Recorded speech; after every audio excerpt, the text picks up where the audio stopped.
마태복음 11장 15절.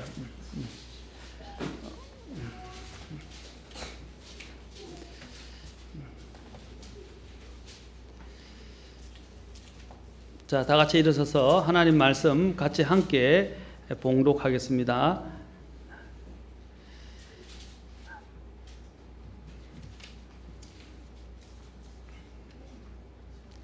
자, 11장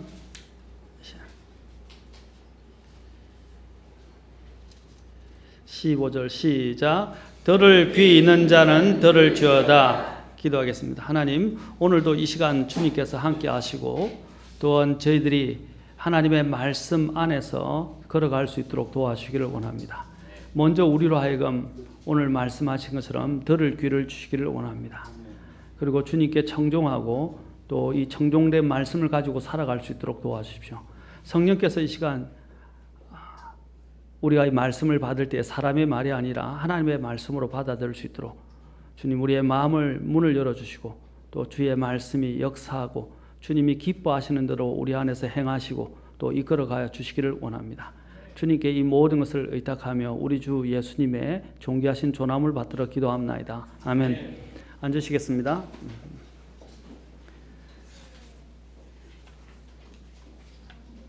지난 시간에 제가 우리가 주님께서 들을 귀를 가진 자는 들을 지어다 라고 주님께서 말씀하셨는데 지난 시간에 우리는 귀를 가지고도 듣지 못하는 이유에 대해서 우리가 살펴봤습니다. 오늘 이 시간은 귀를 가지고도 듣지 않으려는 이유에 대해서, 못하는 이유는 다른 외부적인 요인이 있을 수 있습니다. 그렇죠? 외부적인 것이나 물론 내부적인 것을 있을 수 있지만 이제 이것은 나의 의도적인 부분과 관련되어 있는 부분입니다. 다음 시간에는 제가 무엇을 들을 것인가 주의하라. 그 다음에 또 제가 계속해서 설교할 때는 어떻게 들을 것인가 주의하라. 이렇게 해서 계속 성경 말씀을 가지고 제가 살펴볼 것입니다. 우리 하나님께서 특히 우리가 지난 시간에 살펴본 것처럼 우리가 듣지 못하는 이유가 무엇입니까? 듣지 못하는 이유에 대해서 성경은 세 가지로 이야기했습니다. 첫째는 먼저 귀가 먹었기 때문이었고, 두 번째로는 마귀가 그 사람을 지배하고 점령하고 방해해서 그 말씀을, 하나님의 말씀을 듣지 못하게 하거나, 실제로 또한 마귀가 점령을 하게 되면 어떻게 해요? 마귀 들린 사람들은 악한 영에 사로잡힌 사람들은 어떻게 해요? 우리의 몸에 장애를 가져올 수 있습니다. 또 세 번째로 듣지 못하는 이유는 뭐라고 그랬습니까? 귀를 가졌으나 듣기에 둔하기 때문이다라는 것입니다. 둔한 것은 사실 훈련을 하고 귀를 뚫어야 됩니다. 자, 오늘은 특별히 귀를 가지고도 듣지 않으려는 이유. 오늘 우리 선교 주일인데 특별히 제가 선교 주일과 관련해서 언급하고 싶은 내용은 우리의 많은 사람들이 하나님의 말씀에 귀가 열려 있지 못하기 때문에 오늘 듣지 않는 이유가 오늘 우리에게 해당될 것입니다. 그런데 또한 이 세상 사람들은 마귀의 방해로 인해서 그들이 마귀의 연막 작전과 또 마귀가 그 사람들을 실제로 지배해서 귀가 열려지지 않았어요. 그 귀를 우리는 복음의 말씀을 통해서 그들을 뚫어야 합니다.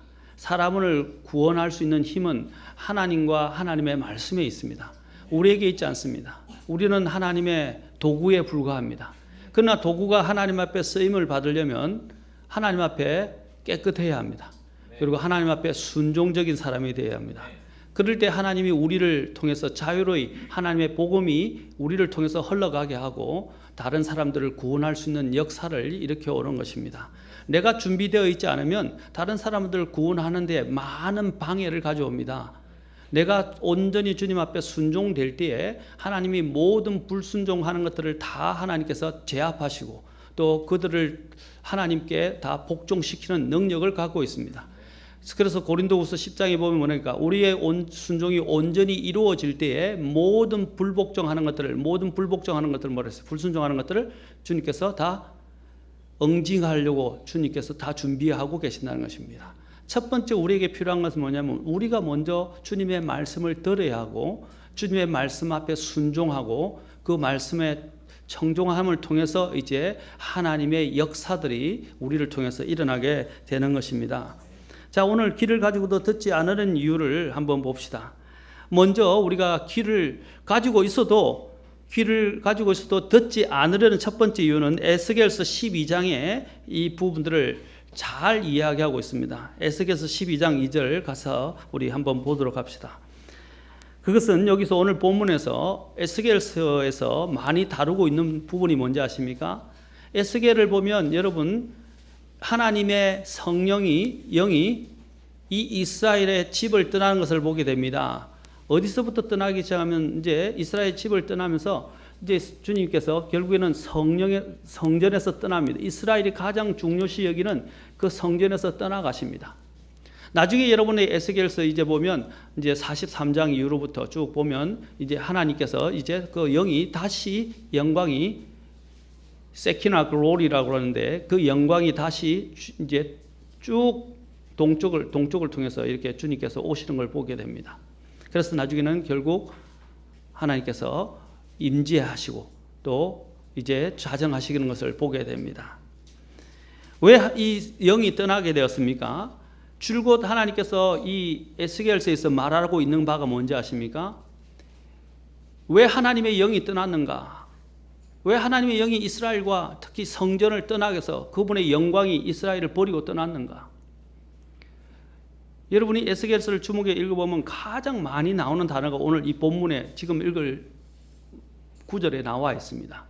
이 구절이 수없이 많이 반복되고 있다는 사실입니다. 이것은 우리에게 말씀하시는 것입니다. 에스겔 12장 2절 봅시다. 자, 같이 읽겠습니다. 사람의 아들아, 내가 반역하는 집의 한가운데 거하는도다. 그들은 볼 눈이 있어도 보지 못하고 들을 귀가 있어도 듣지 못하나니 이는 그들이 반역하는 집이기 때문이니라. 여기서 이 반역하는 집이란 말을 주님이 무려 이 에스겔서에서 13번의 경우에 해당할 만큼 13번 이상을 사용하고 있다는 사실입니다. 에스겔서 전체를 통해서 반역하는 집을 계속해서 말합니다. 에스겔서 2장 5절, 2장 6절, 2장 8절, 3장 9절, 3장 26절, 3장 27절, 또 오늘 금방 읽었던 12장 2절, 12장 3절, 그 다음에 이 부분들에서 계속해서 빠짐없이 주님은 이것을 언급합니다. 23장 또 17장 12절, 24장 3절, 44장 6절 이렇게 계속해서 반복해서 이스라엘은 반역하는 집이라고 주님께서 언급하고 있습니다. 반역이라는 것은 완고한 마음으로 하나님의 법을 거역하고 어기는 것을 말하는 것입니다. 신명기 31장 27절은 이 반역을 목이 뻣뻣하다라고 말합니다. 뻣뻣한 목을 가졌다라고 말하고 있습니다. 거만하다는 말이죠. 그리고 자기로 충만하다는 것입니다. 반역하는 사람들은 자신이 반역한다고 말하지 않습니다. 그들은 자신들이 하나님을 믿고 섬긴다고 말합니다. 그러나 그들의 저희나 엄밀한 행위는 하나님 보시기에 가정하고 하나님께서 명령하신 바는 전혀 다른 일들을 도모합니다. 이전에 제가 교사들과 함께 에스겔서 쭉 살펴봤어요. 그 에스겔서에 보면 그 가정한 짓을 하는 것이 어디서 붙였냐면 성전 제사장 자기들 집에서, 그 다음에 담벼락에서, 그 다음에 심지어는 제사장들이 그 성전 안에서 이런 일들이 몰래 자행되고 있어요. 마치 이스라엘 백성이 하나님을 썩어질 형상으로 바꾸어 놓고 하나님을 섬긴다고 한 것과 같습니다. 그들이 처음에 이집트에서 탈출을 했을 때 어떻게 했습니까? 송아지 상을 만들어 놓고 그것을 뭡니까? 이집트에서 우리를 불러낸 여호와다, 주다라고 이야기를 했어요. 명목상은 우리를 이집트에서 불러낸 주님이다, 주 하나님이다라고 이야기를 했지만 실질적으로 그들은 뭡니까? 형상을 만들어서 우상을 섬기고 있었던 것이에요. 명목상의 이름은 하나님이었지만 실질적인 이러한 내막을 살펴보면 그들은 무엇을 섬기고 있었어요? 그들의 우상을 만들어 놓고 섬기고 있었다는 사실입니다. 이것은 굉장히 우리의 삶 가운데도 많이 나타나는 바입니다. 우리가 형식적으로는 교회에 나와서 하나님 앞에 경배 드린다고 이야기하고, 또 형식적으로는 주님을 이름을 이야기하고 주님의 뜻을 이야기하고 주님을 섬긴다고 이야기하지만, 결국에는 내가 원하는 것, 나의 뜻, 또 내가 추구하는 바를 계속적으로 버리지 않고 그것을 손에 쥐고, 한쪽에서는 하나님을, 한쪽에서는 내 자신을 섬기고 있는 거예요. 이름은 하나님이에요. 명목은 하나님을 위해서예요. 하나님의 영광을 위해서예요. 그러나 실질적인 것은 자기 자신들을 섬기고 있고 자기 자신이 원하는 바를 구하고 있다는 사실입니다. 잠언 16장 2절에 보면 사람의 모든 길이 그의 눈에는 깨끗하나 주께서는 영들을 달아보시느니라. 하나님이 보시는 것은 중심이에요. 겉에 겉모양에 나와 있는 사람의 모습을 보지 않습니다. 겉모양으로 하나님을 섬기는 모습을 가지고 하나님은 말씀하시지 않습니다. 하나님은 사람과 달라요. 하나님이 보시는 것은 사람의 겉모양만 가지고 판단하지 않습니다. 사람의 중심을 보십니다. 그의 중심이 어디 있는가를 보신다는 것입니다. 하나님께서는 자신의 백성에게 반역하는 집에서 분리되어 나오라고 명령하고 계십니다. 반역하는 집에 함께 거한다는 것은 반역하는 무리들에게 동조하는 것입니다. 그래서 하나님께서는 반역하는 이스라엘 집에 대해 보이시기 위한 한 표적으로서 대언자 이스라엘에게 다음같이 말씀하신 것입니다. 사람의 아들아, 너가 반역하는 집의 한가운데 거하는도다. 그들은 볼 눈이 있어도 보지 못하고 들을 귀가 있어도 듣지 못하니 이는 그들이 반역하는 집이기 때문이라. 주님은 거기서 나오라고 말씀하십니다. 성경에서는 또한 반역하는 것을 뭐라고 말씀하십니까? 반역하는 것을 주님께서는 또한 마술의 죄와 같다고 말씀하십니다. 왜냐하면 한 번의 이 거역이나 반역은요, 또 다른 거역과 반역을 불러오기 때문입니다. 이 놀라워요. 우리도 그래요. 죄를 한 번 지으면요, 죄를 첫 번째 짓기 전에는 어떻게 해요? 막 양심이 꺼리껴지고 민감한데 한 번 죄를 짓고 나면 어떻게 해요? 이제 그 뭐 좋은 말로는 면역이 된다고 할 수 있는데, 이제 그것을 어때요? 그 맛을 알게 되고, 그리고 내 양심이 점점점 약해지기 시작합니다. 그러면서 어떻게 해요? 앞으로 점점 죄를 짓는 부분에 양심이 덜 작동을 해요. 그 다음에 죄를 두 번째 지을 때는 양심이 덜, 세 번째 지을 때는 더 양심이 덜 민감하게 시작되고, 나중에는 어떻게 해요? 죄를 짓는 것이 그냥 편안해지기 시작합니다. 그리고 아무렇지 않게 느껴지기 시작해요. 그게 뭡니까? 일종의, 여러분, 죄에 빠지는 거는요, 일종의 마법에 걸리는 것과 같은 거예요. 불순종도 마찬가지입니다. 한 번 불순종을 하면요, 계속적으로 불순종하기 시작합니다. 불순종하는 것이 습관이 되기 시작해요. 이 참 이상해요. 한 번 걸려들면요, 걷잡을 수가 없어요. 그래서 성경에서는 제가 늘 경고하잖아요. 첫 걸음을 항상 잘 떼야 된다 그랬어요.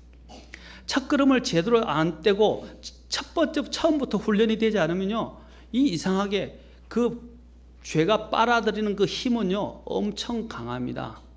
처음에 우리가 예를 들자면 저는 죄에 대해서 이야기할 때 중력과 같다고 말씀드렸습니다. 우리가 중력을 벗어날 수 없어요. 이 중력을 벗어나려면 중력보다 더 강한 힘으로 한 번에 팍 밀어야 여러분 지구의 대기권을 빠져나갈 수 있어요. 맞습니까? 그 힘이 받쳐주지 못하면, 그 힘이 안 되면 나중에는 어떻게 해요? 점점 힘이 약해지면 다시 끌려 내려가는 거예요. 그런데 그보다 더 강한 힘으로 한 번에 딱 추진하고 나가야 대기권을, 중력을 벗어날 수 있어요. 지구의 중력을. 죄도 마찬가지입니다.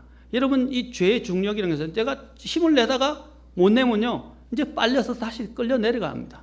그러나 여러분들이 힘을 확 얻어서 죄를 이기기 시작하면, 주님의 능력으로 죄를 이기기 시작하면 여러분은 죄를 극복할 수 있습니다. 순종도 마찬가지예요. 순종에 여러분이 한번 죄에게 내 자신을 내어주기 시작하면요, 죄에게 순종하기 시작하면 어떻게 해요? 이제 여러분은 그 힘에 끌려 내려갑니다. 무진장 강한 힘으로 여러분들을 끌어들이기 시작해요. 하나님께서는 이것을 사무엘상에서 12장 23장에서 이것을 마술제와 같다고 말했습니다. 마치 한번 반역을 하고 거역을 하면 아편과 같고 사람을 마치 이 체면을 거는 것처럼 체면을 걸리게 하고 어떤 것들에 미혹당하게 하는 것처럼 그 강한 힘이 마치 마술의 힘 것처럼 마법의 힘처럼 그 사람을 끌고 내려간다는 것입니다. 이 성경에서 거역을 이렇게 표현한 것은 이 반역이나 거역은 자기 기만, 속임수와 관련이 있다는 것을 보여주는 것입니다. 자기 기만에 걸리는 거예요. 우리도 그렇죠. 한 번 죄를 지면 다른 사람들도 다 하는데 괜찮아. 뭐 한 번 지었는데 아니에요. 한 번이 나의 영원한 걸음을 완전히 바꿀 수 있다는 사실입니다. 내 운명을 바꿀 수 있어요. 그래서 성경은 뭡니까? 첫 걸음을 잘 떼라고 말하는 것입니다. 첫 걸음을. 시편 1편에서 복 있는 사람에 대해서 이야기하면서 뭐라고 그랬어요? 그의 먼저 걸음에 대해서 이야기합니다. 첫 걸음에 대해서 이야기한다 이 말입니다. 한 가지 흥미로운 사실은 반역의 힘은 그 횟수에 따라 점점 강도가 강렬해집니다. 이러한 예는 이스라엘 역사 전반을 통해서 우리는 잘 알 수 있습니다. 가까이 있는 사울 왕을 통해서 알 수 있습니다.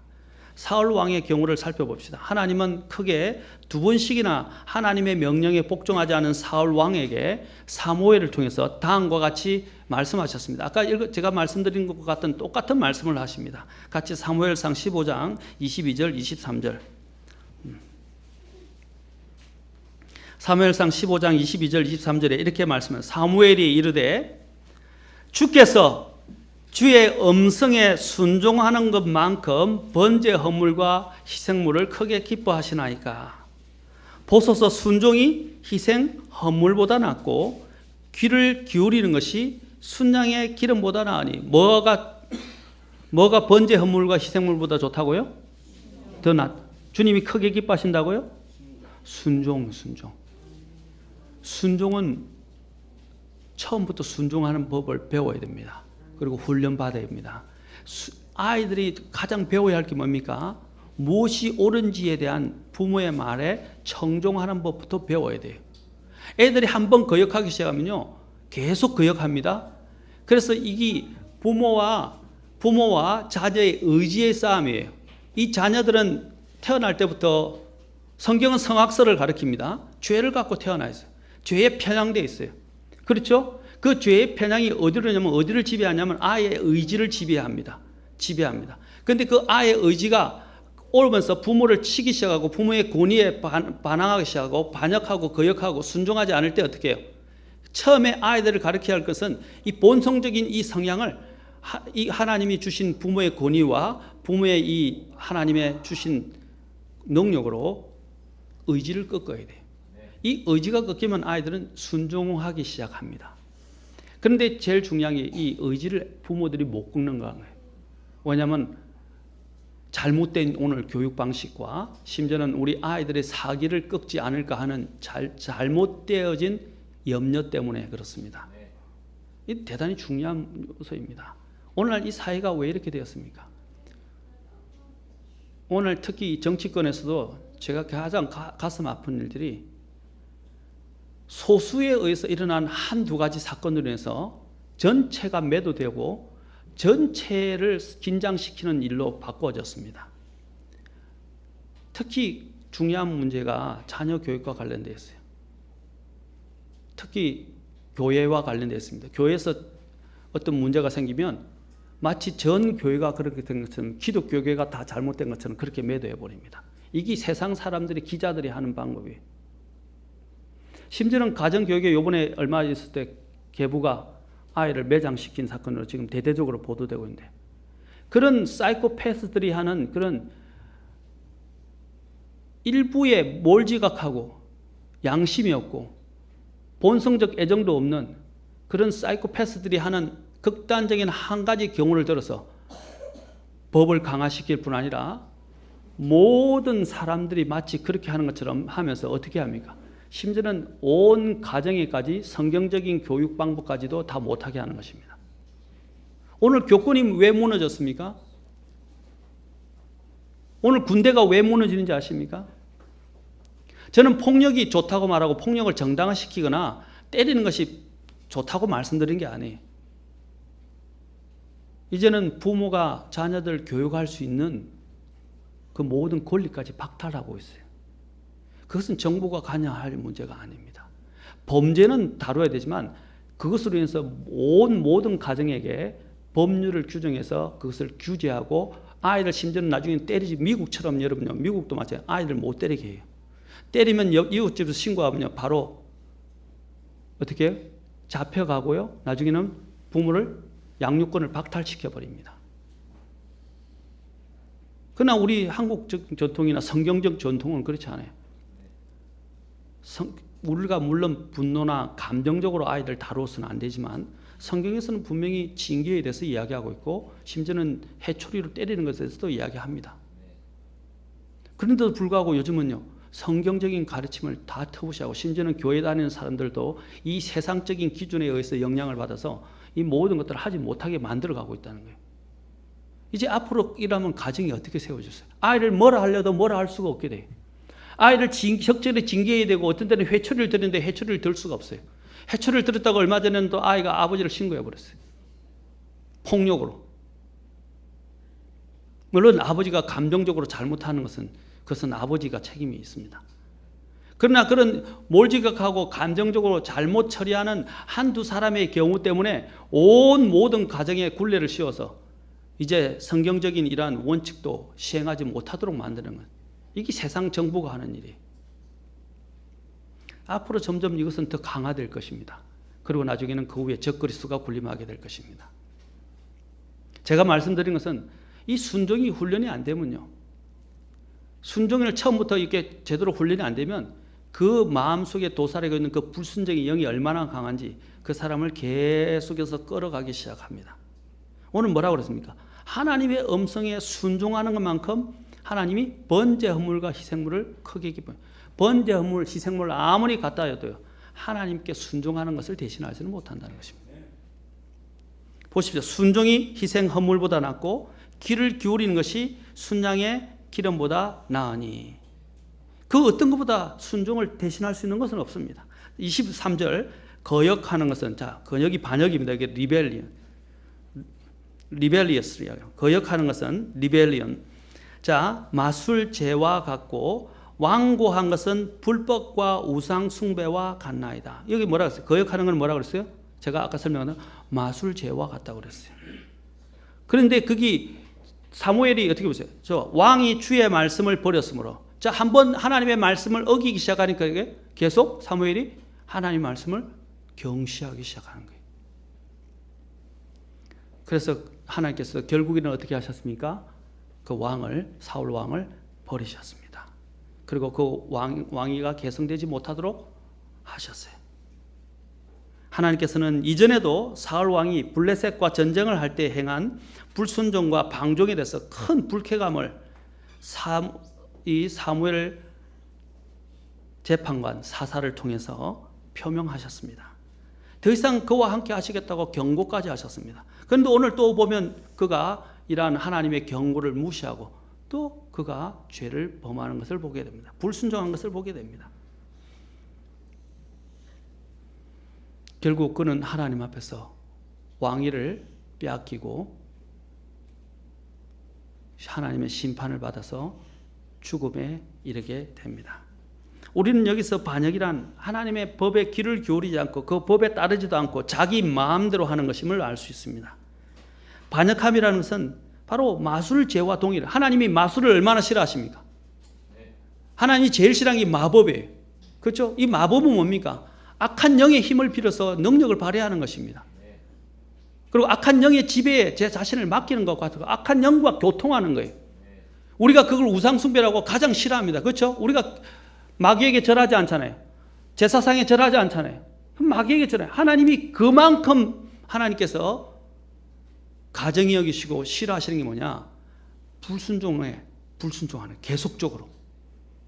그 불순종하는 영은요 무서운 것입니다. 성경이 말씀하시는 것, 이 거역하는 것은 마술죄와 같다는 것입니다. 처음부터 여러분이 이 불순종하는 이 습관을 주님 안에서 떼내야 됩니다. 어떻게 떼낼 것인가? 그건 나중에 듣는 것에 주의하라. 어떻게 들을 것인가 주의하라는 말씀의 시리즈를 통해서 여러분에게 말씀을 드릴 것입니다. 사람이 귀를 가지고도 들어야 할 진리의 복음의 말씀을 듣지 않으려는 두 번째 이유는 자신들의 귀를 막아서 청종하기를 거절하기 때문입니다. 아까도 이게 주의 음성에 복종하지 않는다고 그랬는데 이러한 형태는 이제 고의적이고 자의적인 것이라는 것입니다. 로마서 1장 21절과 32절에 특히 세상의 불신자들이 하나님 알기를 거부하고 자신들의 사악한 행위 가운데서 계속 거하고자 하는 이유를 잘 묘사해 주고 있습니다. 자, 다시 로마서를 한번 가봅시다. 로마서 1장 21절부터 32절까지 나오는데 제가 다 읽지는 않고 중요한 부분만 보도록 하겠습니다. 1장 21절. 자, 하나님의 진노가 이 불의 안에서 진리를 붙잡는 사람들 위에 하나님이 그 진노가 그들 위에 머물러 있게 됩니다. 자, 그 이유가 무엇입니까? 1장 21절부터 이 이유를 잘 설명합니다. 자, 먼저 1장 21절 보기 전에 1장 18절 보십시오. 하나님의 진노가 불의 안에서 진리를 붙잡아 두는 사람들의 모든 경건치 아니한 것과 불의를 대적하여 하늘로부터 계시되었나니. 자,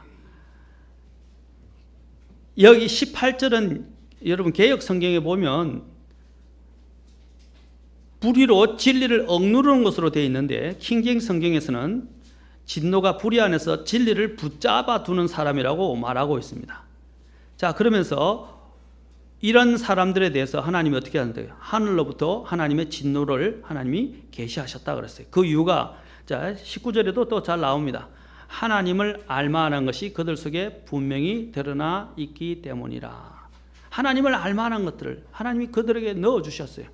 그리고 20절 뭡니까? 창조 세계를 통해서 이 창조된 세계를 통해서 하나님은 하나님의 신격과 권능을 나타내 보여주셨어요. 자, 첫째는 하나님을 했어요. 양심을 통해서. 두 번째는 또한 자연 세계를, 이 세상, 그 창조 세계를 통해서 말씀해 주셨습니다. 그래서 제일 20절 제일 끝에 보시고 그러므로 그들이 변명할 수 없느니라.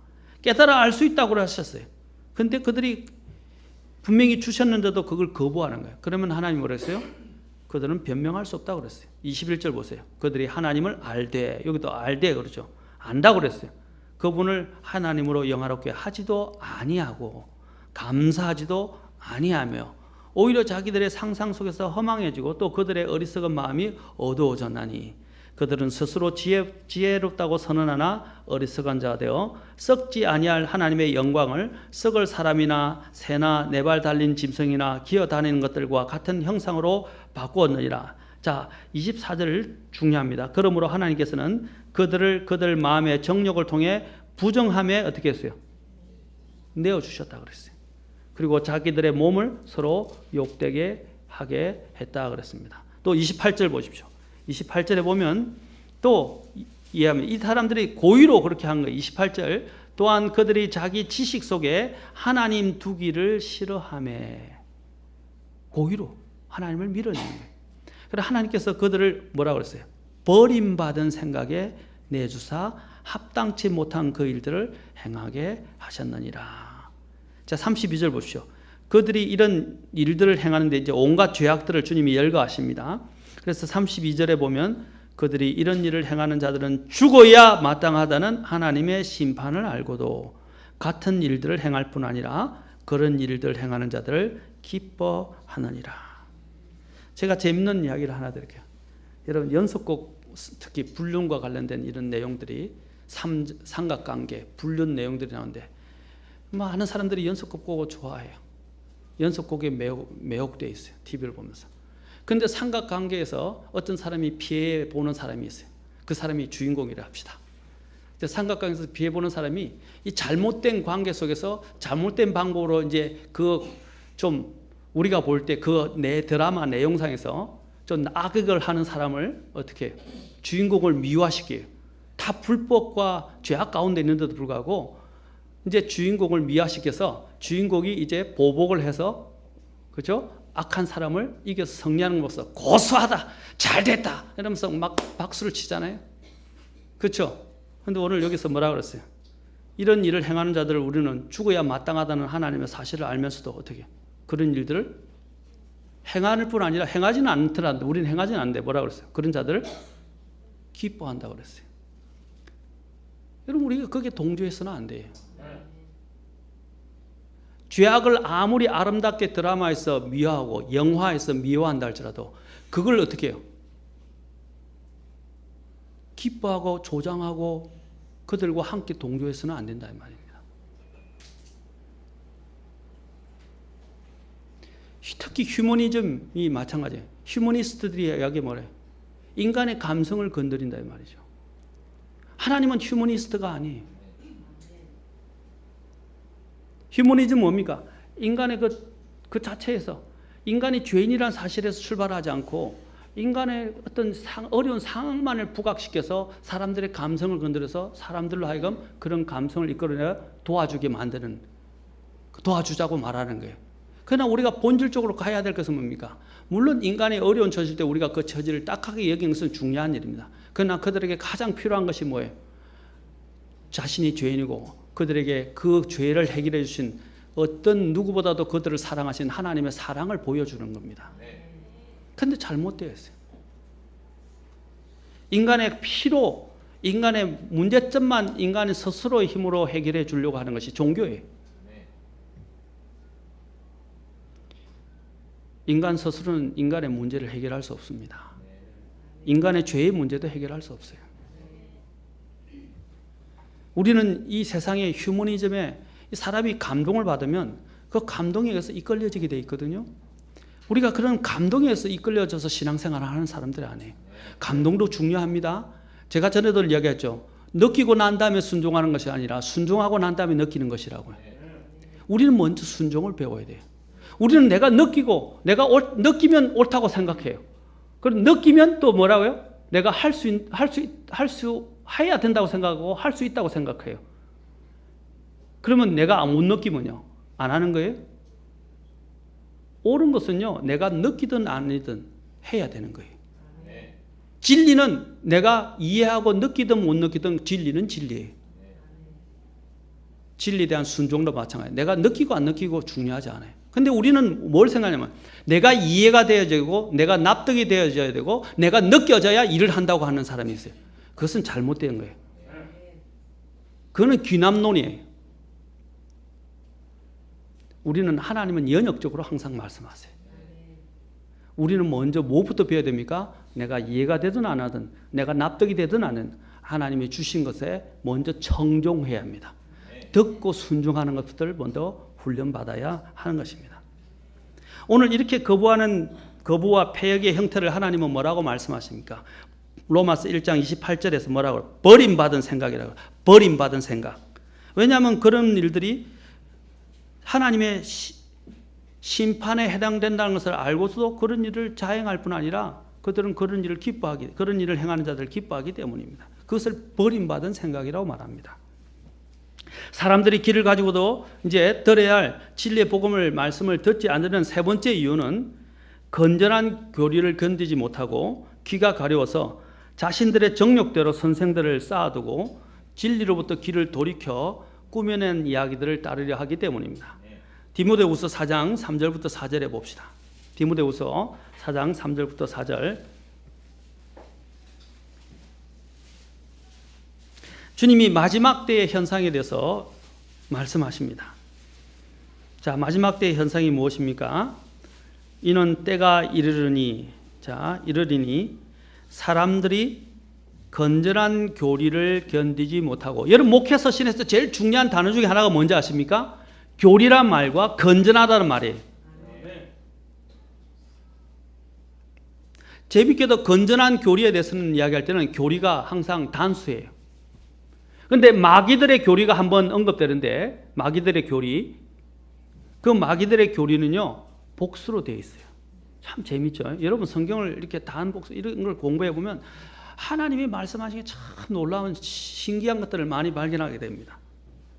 자, 건전한 교리를 견디지 못하면 어떻게? 귀가 가려워 자기들의 욕심대로 선생을 쌓아두고 또 진리로부터 귀를 돌이켜 꾸미는 이야기들을 따를 것입니다. 뭐라고 했어요? 자기의 욕심에 따라서 그 욕심에 따른 선생을 쫓아가는 거예요.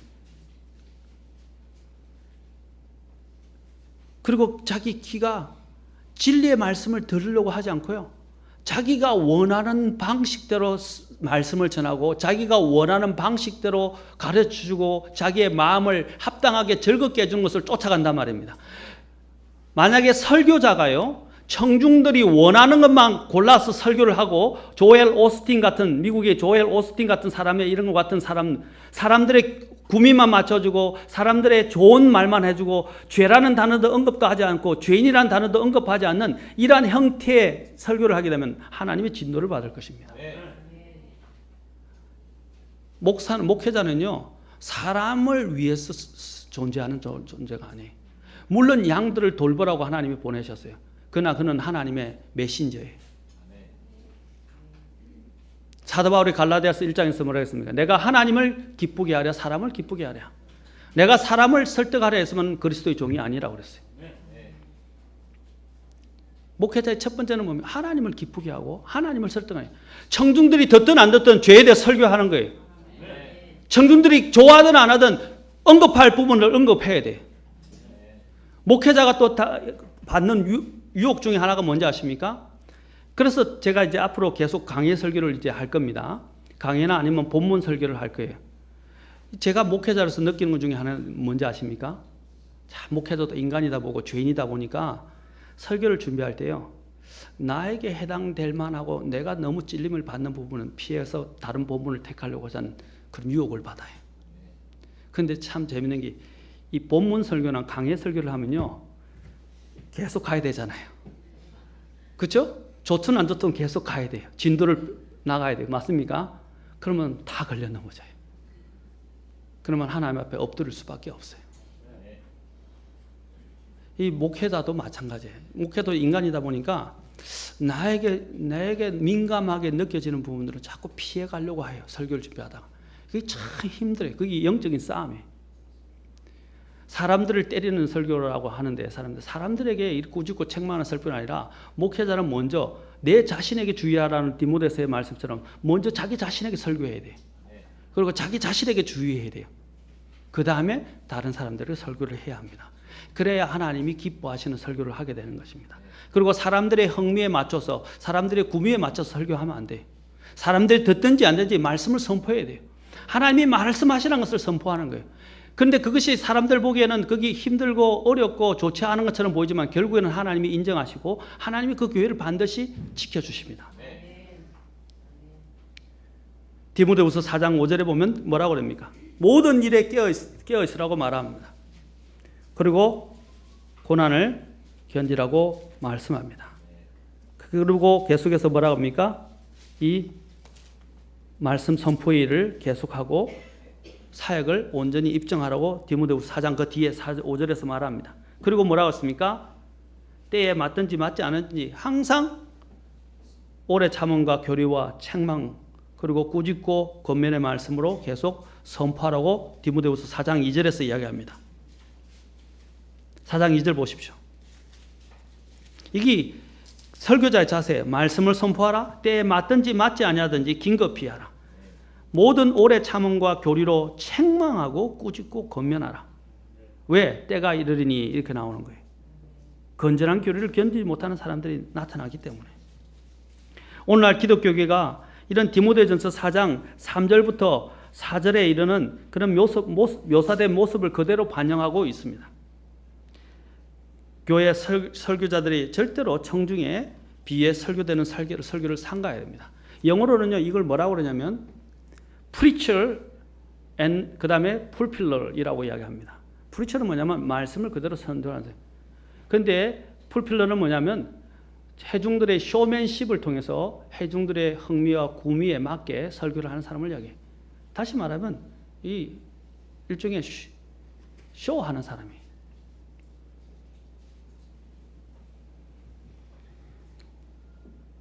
하나님의 말씀은 재밌는 이야기나 예화만을 늘어놓아서는 안 됩니다. 회중의 죄에 대해 지적하거나 회중의 잘못과 영적 일탈에 대해서 꾸짖고 책망하며 권면하기를 두려워하고 회피해서는 안 됩니다. 회중들도 양날선 어떤 것보다도 날카롭고 능력 있는 하나님의 말씀을 가지고 외치는 목회자들의 설교에서 양심의 찔림을 받고 자신들의 의도와 생각과 소행들이 폭로되는 것을 싫어하고 또 오히려 자신들의 마음을 편안하게 해주거나 죄책감을 중화시키고 누그러뜨리는 설교를 좋아합니다. 그래서 사람들은 그리스도의 복음을 위해 고난받기보다는 현재적인 자꾸 복을 강조하는 교회들로 몰려가는 거예요. 오늘 대형 교회가 다 그렇다고 말씀드리는 게 아닙니다. 많은 교회들이 그걸로 몰려가는 이유는요, 아까 같은 이런 사람들의 구미, 편안함, 죄책감을 누그러뜨리는, 중화시키는 그런 설교를 하니까 그걸로 몰려가요. 교회에서 분명히 죄에 대해서 이야기해요. 예를 들자면 동성애자를 죄라고 이야기하는데, 또 심지어는 성경에서는 죄송합니다, 이혼에 대해서 죄라고 이야기합니다. 그렇죠? 또 낙태에 대해서 죄라고 이야기합니다. 성경은 분명하게 이야기를 해요. 그런데도 그것을 아무렇지 않게 여기고 조장하고, 심지어는 결혼 전에 관계 갖는 부분에 대해서도 요즘 교회들 중에서 그런 걸 설교하는 교회가 없어요. 별로. 제가 한다는 뜻이 아니라 물론 있어요. 많은 교회들이 그런 죄에 대해서 민감한 부분에서 설교를 안 하려고 한다는 거죠. 왜? 사람들이 싫어하니까, 힘들어하니까. 물론 우리가 하나님의 위로와의 말씀과 하나님이 주시는 것들을, 또 하나님 주시는 약속들을 우리가 설교를 해야 합니다. 그러나 죄에 대해서도 설교해야 돼요. 많은 분들이 그럽니다. 제가 좀 목사님 설교는 강하고 많은 죄에 찔림을 주고 그래서 굉장히 불편하고 괴로울 때가 많다고 이야기합니다. 그런데 여러분들이 수요일도 안 오는 사람들, 화요일도 안 오시는 분들 보면요, 제가 은혜로 설교도 많이 합니다. 그리고 제가 또 위로를 주는 설교도 많이 합니다. 소망과 관련해서 설교 많이 합니다. 근데 그런 때는 안 오고요. 근데 참 저는 꼭 그런 때는 설교 자리에 없어요. 그런데 꼭 이제 하나님의 말씀으로 강력하게 이렇게 죄에 대해서 선포하고 꾸짖는 설교할 때는 꼭 그 자리에 딱 앉아 있어요. 그리고 나중에 뭐라 하냐면 걸려 넘어져요. 실축하고요. 참 재밌죠? 저는 그 사람 보고 설교한 게 아니라 하나님의 본문의 말씀을 가지고 설교를 준비하는 거예요. 미리 한 달 전에 준비된 데도 있어요. 하나님이 미리 마음을 주셔서 준비하는 데 있어요. 이전에 어떤 일이 있었냐면 어떤 자매님들의 옷차림과 관련해서 제가 미리 다 준비를 했어요. 그런데 그 사람이 어떤 옷차림을 입고 올지 저는 예상을 할 수가 없어요. 그런데 늦게 왔어요.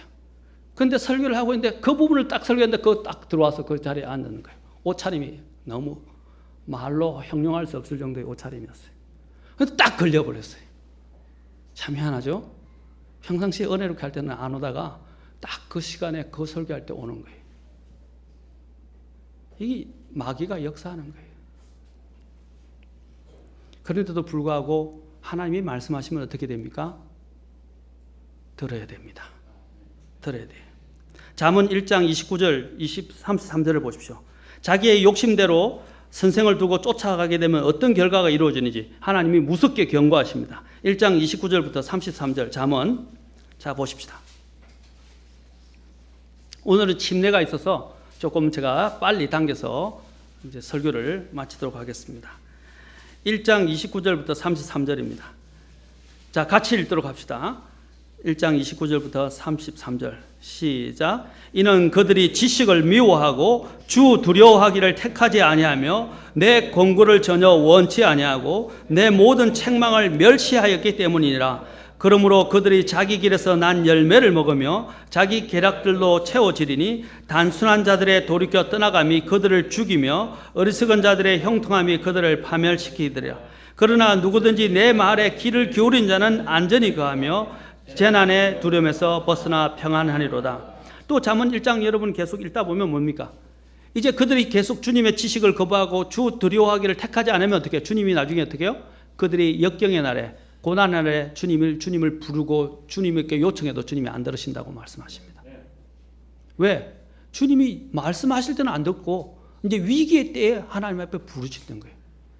그럼에도 불구하고 참 하나님은 때로는요 긍휼이 풍성하셔서 들어주시기도 하고 건져주시기도 하십니다. 믿는 그리스도인들은 잠언 4장 13절과 6장 23절의 말씀을 기억하고 유의해야 할 것입니다. 잠언 4장 13절에 훈계는 내 생명인지 뭐가 생명이라고요? 훈계는 너의 생명인즉 그것을 굳게 붙잡으며 그것을 놓치지 말고 지키라. 6장 23절 그 명령은 뭐라고 했어요? 등불이요 그 법은 빛이며 훈계하는 책망들은 생명의 길이니라. 아멘. 여러분 부모의 심정을 생각하면 돼요. 올바른 목회자가 설교할 때 여러분 부모의 심정, 부모들이 자녀들에게 잘 되라고 훈계하잖아요. 책망하잖아요. 부모들이 늘 훈계하고 책망만 합니까?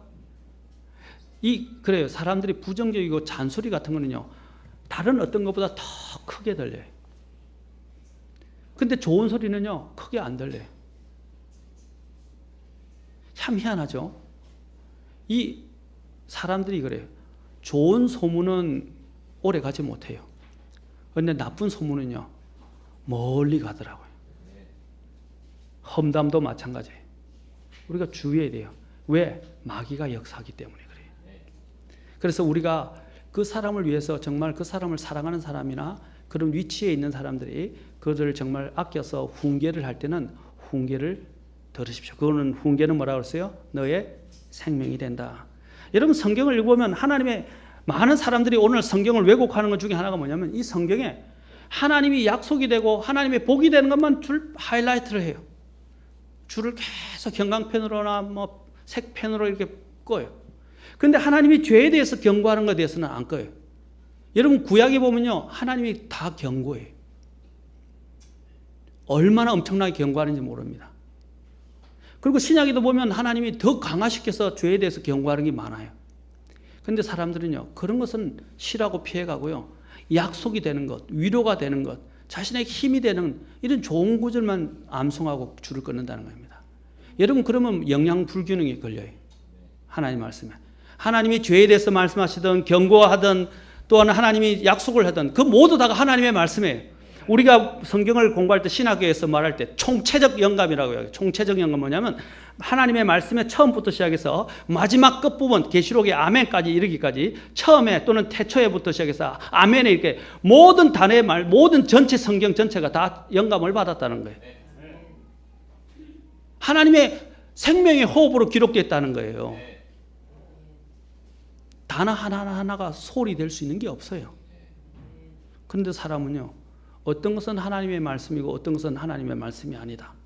신정통주의자들이 이야기하는 것처럼 그런 것들에 현혹돼서 실제적인 우리의 삶에 적용할 때도 자신에게 다가오는 것만 하나님의 말씀으로 생각하고 자신에게 부담이 되는 것은 피해가서 하나님의 말씀으로 받아들이지 않는 것은 잘못된 거예요. 우리는 베레아 사람처럼 돼야 됩니다. 온전히 준비된 마음으로 하나님의 말씀을 받으려고 그 말씀이 날마다 그러한 것 성경을 search the scripture 성경을 늘 탐구하고 그렇죠? 상고하는 사람이 되어야 합니다.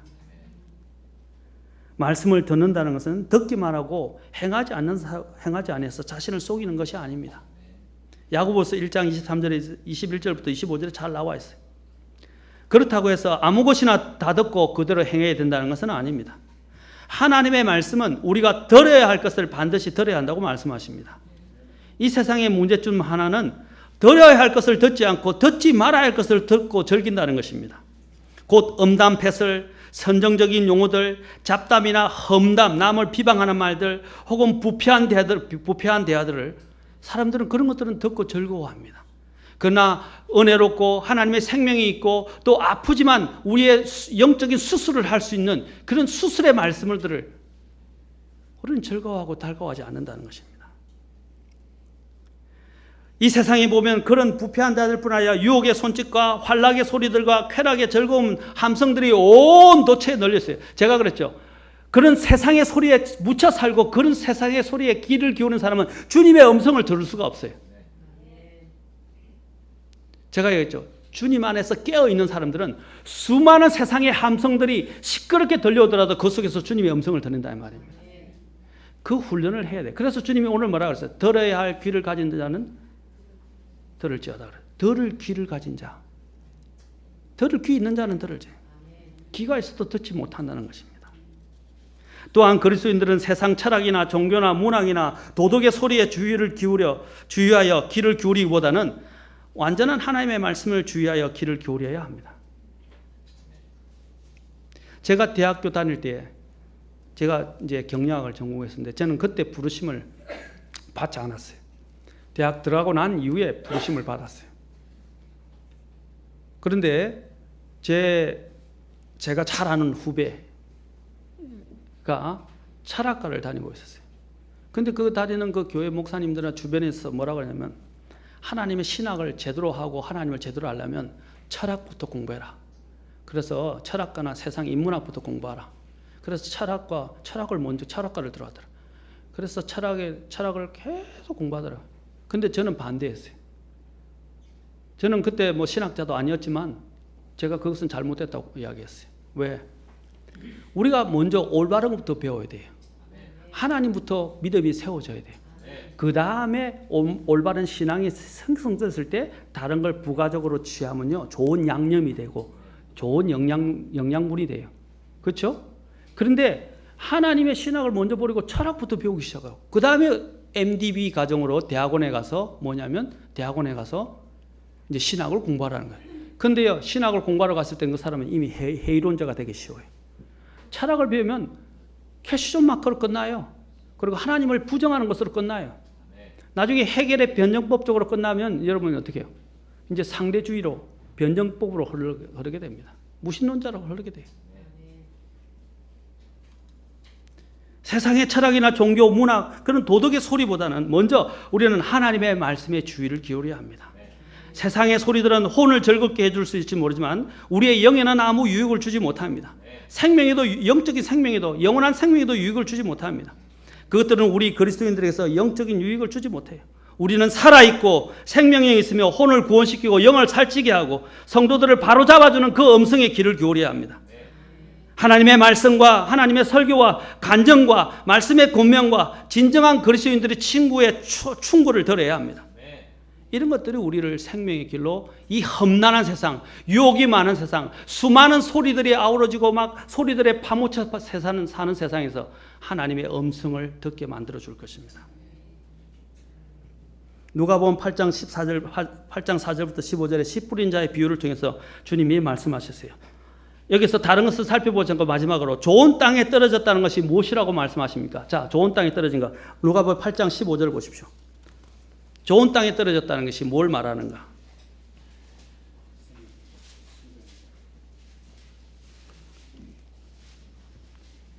여러분 돌밭에 떨어진 것, 그렇죠?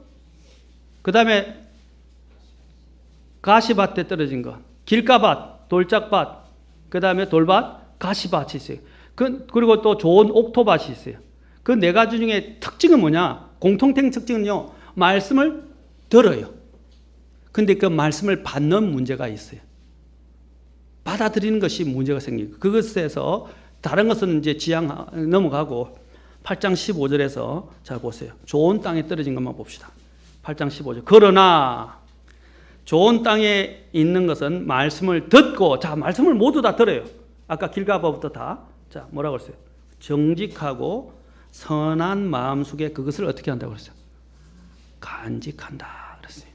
그리고 어떻게 한다고요? 간직할 뿐 아니라 인내로 열매를 내는 자들이라. 하나님의 말씀은 듣는 데서 그치면 안 돼요. 야고보서는 듣고 행하는 자가 돼요. 듣고 그것을 지키는 자가 돼요. 그렇죠? 요한계시록 1장 5절에서 얘기하죠. 말씀을 듣고 읽고 그 안에 기록된 그것들을 지키는 자들은 복이도다.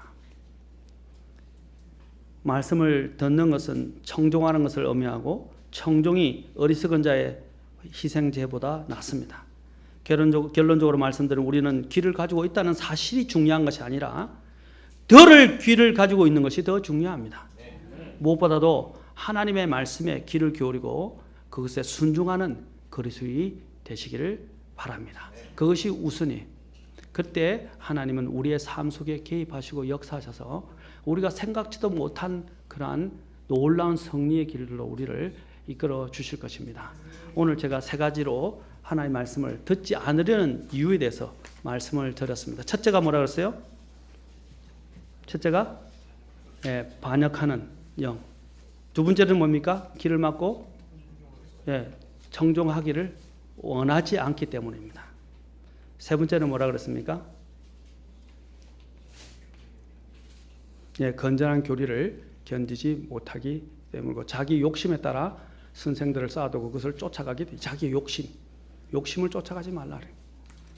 그래서 하나님의 말씀을 기울임으로 하나님이 주시는 그 생명이 여러분 삶 속에 풍성하셔서 영적으로 승리하시고 주님께 기쁨을 드리는 주님의 자녀들이 되기를 주의 이름으로 축원합니다. 기도하시겠습니다.